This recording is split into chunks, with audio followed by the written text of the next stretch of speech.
Coach Drew, how do I get better with time management? This question comes a lot. I'm going to give you the answer right now, and then we're going to break it down. You cannot manage time. That is God's job. He made time, so He manages time. You cannot manage time. But here is what you can do. The first thing I would say is change your language for I need to manage time to I need to manage myself. What usually is happening where someone's struggling with time management is, number one, they've made everything a priority, and it's probably urgent.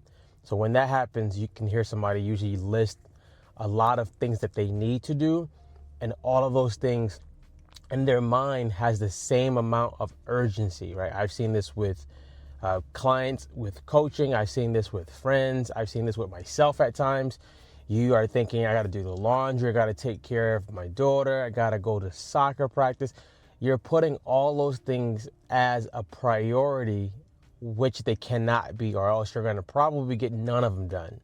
Usually when you see somebody who's like a type A person or someone who's an overachiever, they're usually not getting a lot done. They have a lot on their plate. They have a lot of plans, a lot of good plans, but they're not getting a lot done because they're not managing themselves. So the priority bucket is number one. You have to figure out what are the top priorities of this week.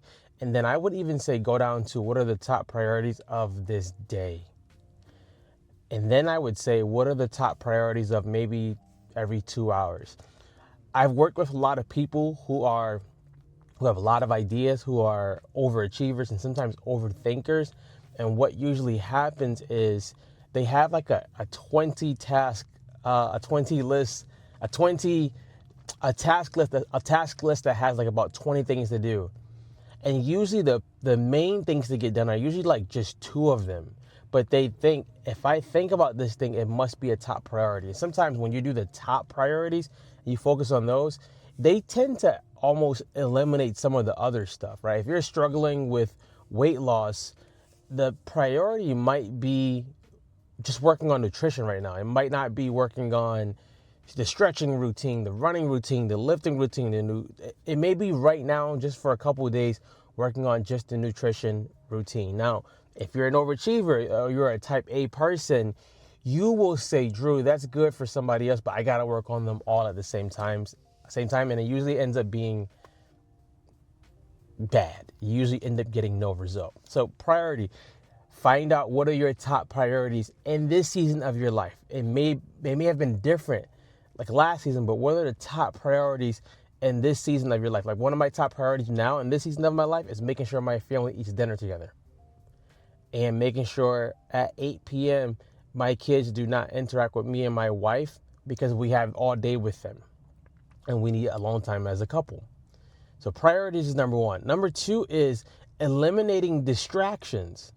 You don't realize distractions is just not social media, right? People think all distraction is scrolling on social media, things like that. Okay, that could be, but most distractions are, what are you doing in the week to maybe prep yourself for the next week, right? A cool tip I used to do back in the day when I worked in the office was I would iron out all my stuff on Saturday for the next week so that I didn't have to think. Nowadays, like my whole goal now is if I can just wear all black and have black shirts, black pants, socks, I can just pick and go. Because that was becoming a distraction for me, trying to find an outfit every day. It was becoming a distraction at a time for me, trying to figure out different foods to eat, rather than just saying, hey, I'm going to eat the same thing for breakfast, so that it's not a distraction. I know what I want. I'm going to eat it. It's going to work. But think, where am I spending a lot of time around? There might be a distraction in that area, or it may be even your environment. You may think, when I'm at home, I'm trying to study for work or for a test, and you're realizing you're probably getting distracted every 10 minutes because home is probably not the best place to study. So you might need to go to a coffee shop. You might need to even go to a library. You might need to even eliminate the thing. So the first one is priorities. You have to figure out, what are my priorities in this season? In this season, not last season, not next season. In this season. Number two, I need to find out what my distractions are and eliminate it. If I was going against an opponent, right? I used to compete in powerlifting and Olympic lifting, And I would literally talk to my opponent, they weren't an enemy, but I would talk to my opponent about things to make him feel that he was weak at the moment, right? It wasn't the best thing. I wasn't manipulating, but they were talking to me, so I would just talk about things that made them doubt how well they were gonna live. So they would talk about their numbers, and I would just talk about my numbers in a casual way.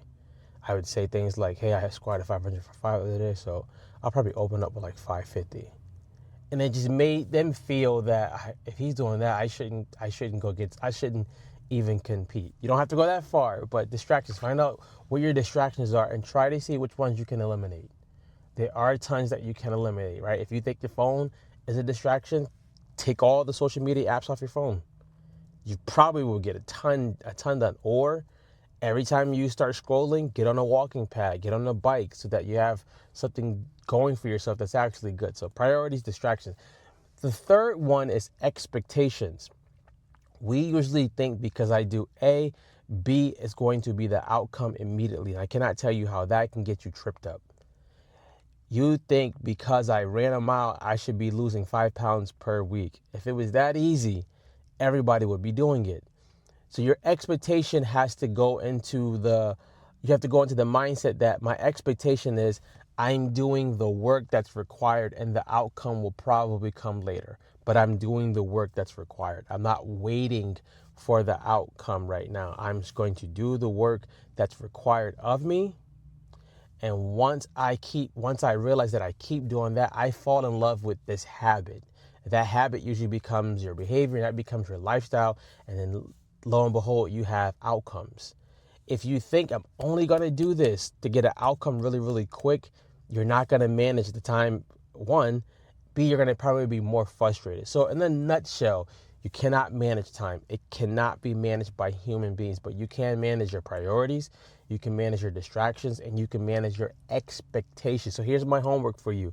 I want you to get a piece of paper and write down what are the top 3 things that are a priority in my life right now. Doesn't mean you don't have other goals, right? That can be a whole different episode. But what are the top 3 priorities in my life right now? How could I eliminate the other things, or how can I delegate them, or how can I ask people to help me with them? It's a book that's called Who Not How, and it talks about when you get ready to achieve big goals, you need to be asking yourself, who do I need on board with me versus how do I just accomplish it by myself? That's another thing for people who are overachievers. They don't ask for help. They just try to figure it all out by themselves or do it all alone, and that usually ends up getting you more frustrated. Take this. Let me know if it helps you. Be great, be real. I'm out of here.